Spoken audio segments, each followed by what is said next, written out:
it's quite difficult, as you see. We see the Americans taking one step forward and two steps backwards.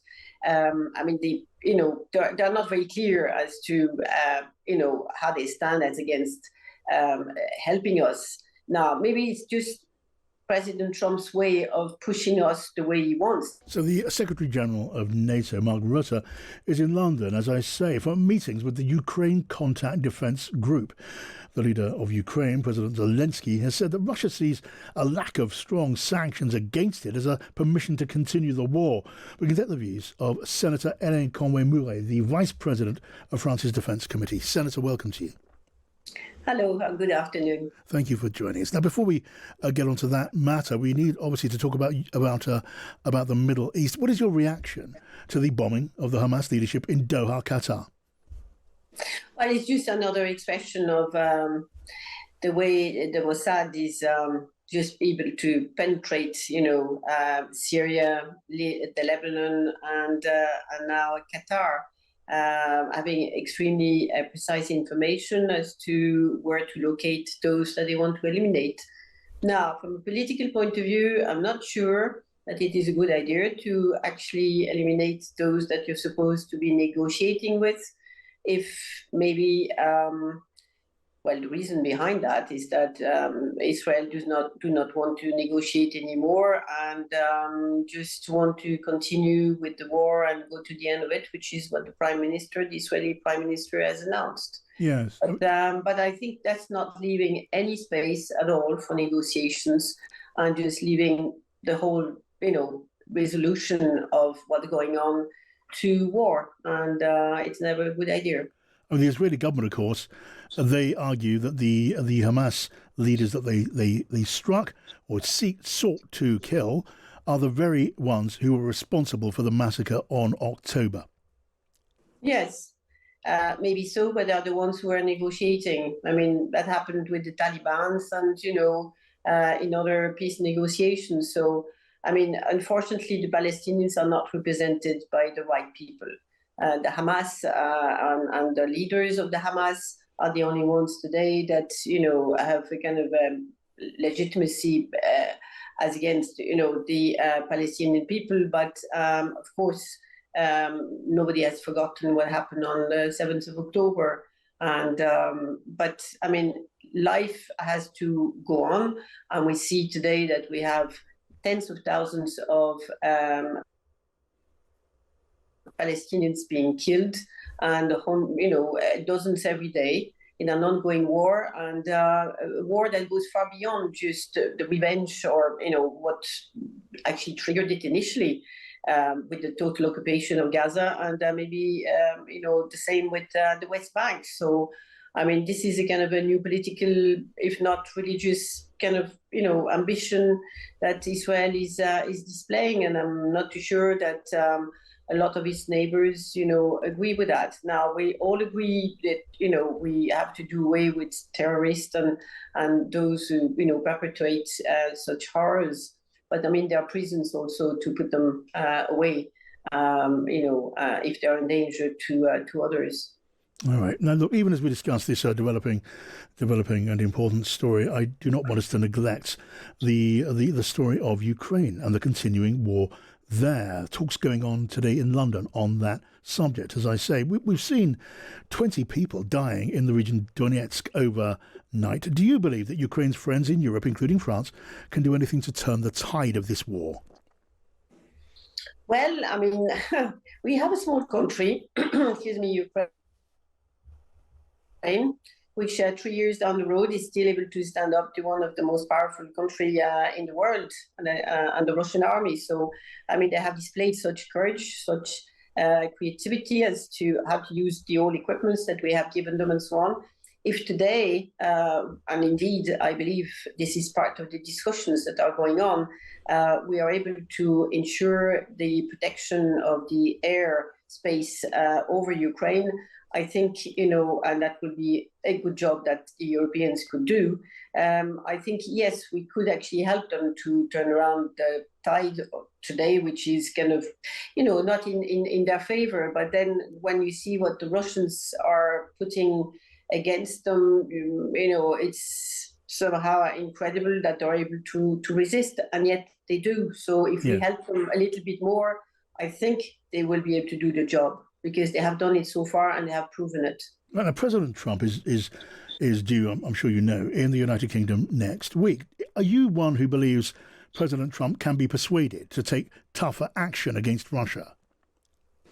Well, we've seen that the Europeans gathered together, well, in Paris, now they will be in London, and they were in Washington, indeed, trying to, explain to President Trump that indeed Americans have to stay on our side. Now, it's quite difficult, as you see. We see the Americans taking one step forward and two steps backwards. I mean, they're not very clear as to how they stand as against helping us. Now, maybe it's just President Trump's way of pushing us the way he wants. That is, that we make a big effort in terms of sharing the burden, the financial burden, which we are doing, because each country now in Europe is spending a lot of money on its defense budget, and also to look after the security and defense of our own continent. Yeah. So somehow he's forcing us to do it. And it is actually working, because his predecessors both asked us to share the burden, but we never did so far. Yeah. So, but the war in Ukraine, of course, and his attitude is doing somehow the job.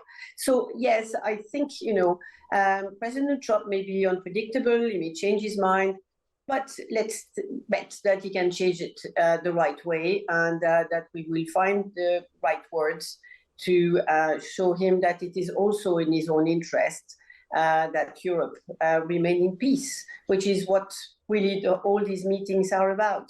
If Ukraine is able to stand, and stay put and defend itself, I mean, that's the rest of Europe's security really that is at stake today. So I think it's worth it. Now, before I go back to the issue of the Middle East and the crisis in Gaza, the attack on the Hamas leadership in Qatar, I just want to ask you one more on this subject. Your country, as you know far better than me, is in the midst of a political crisis. You have enormous fiscal problems too.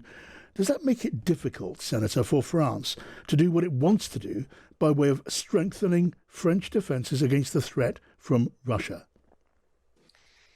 Well, indeed, yes. Yeah. Well, one has to be very honest, and I'm the rapporteur for the budget for the equipment of the French armed forces. So for the past few months, indeed, I have been, I was going to say fighting, but I've been dealing with our treasury to ensure that indeed the promises that the president made as regards the defense budget was going to be kept, which is that it was not going to be decreased, as all the other ministries have to make savings, but not the defense ministry.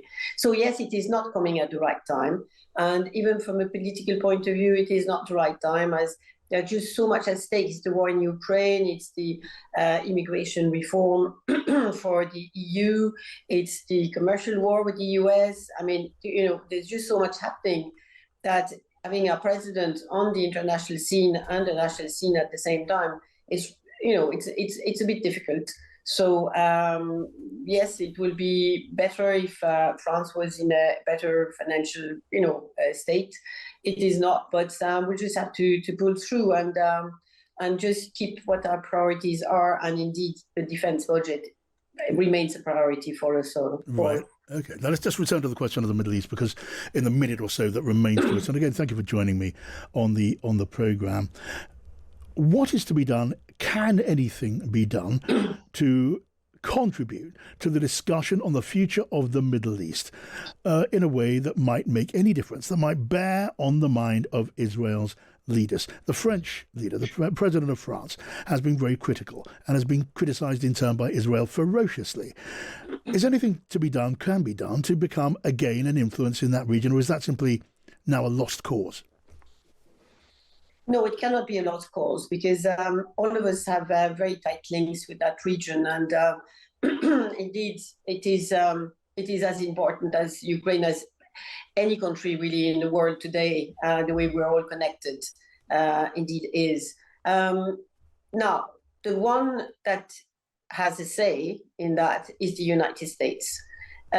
If tomorrow the United States were to say to Israel, look, we're not supporting you, or that's enough, Israel will stop. Yeah. As long as they're supported, they will not.